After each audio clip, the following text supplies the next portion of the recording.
Hello,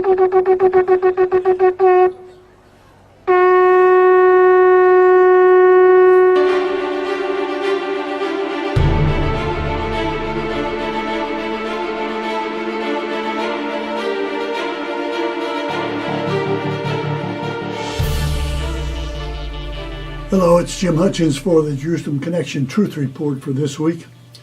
Let me begin by saying Chag Sameach, happy holiday. This is the first day of the Feast of Tabernacles. It's the last of the fall feast. We've had the Feast of Trumpets, we've had Yom Kippur, and now we have 7 days for the Feast of Tabernacles.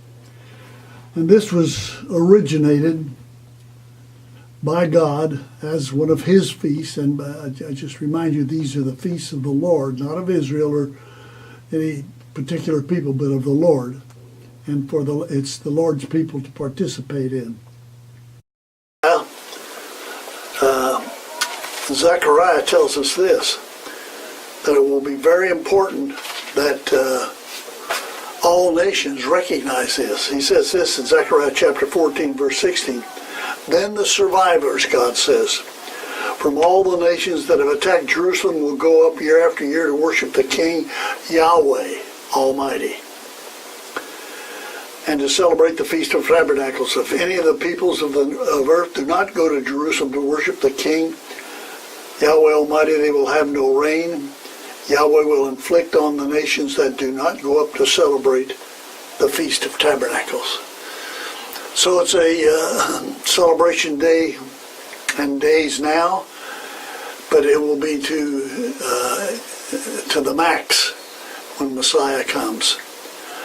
But there's a great deal that lies between this day and that day. And Israel's enemies are there to see that they are represented. But as a foreshadowing, Moses wrote of what would take place when God restores. This is from Deuteronomy chapter 32, verse 43. He says, rejoice, O nations, with his people. For Yahweh will avenge the blood of his servants. He will take vengeance on his enemies. He will make atonement for his land and his people. So that has to come. And it will come when Messiah comes. And an even more drastic response is given to us in Isaiah. And this kind of response is given throughout the Hebrew Scriptures. For example, in Isaiah 49, verse 25, God says, I will contend with those who contend with you. I will make your oppressors eat their own flesh. That's what Yahweh is saying about the enemies of Israel. I will make their oppressors eat their own flesh. They will be drunk on their own blood as with wine. Then all mankind, universally, worldwide, then all mankind will know that I, Yahweh,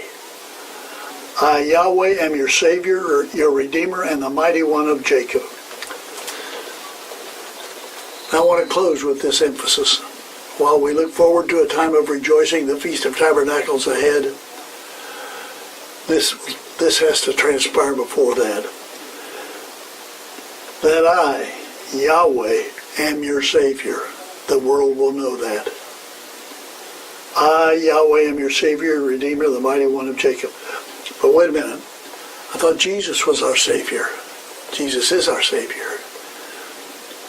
But Jesus is the incarnation, the fleshly manifestation of Yahweh. Philippians 2:9, God says, I will bestow upon them the greatest of all names. And that name is his own name. He bestows his name upon his Son. So Jesus becomes the manifestation, the fleshly manifestation of Yahweh. Yahweh Yeshuatenu, Yahweh our salvation, our Jesus. And that is the truth.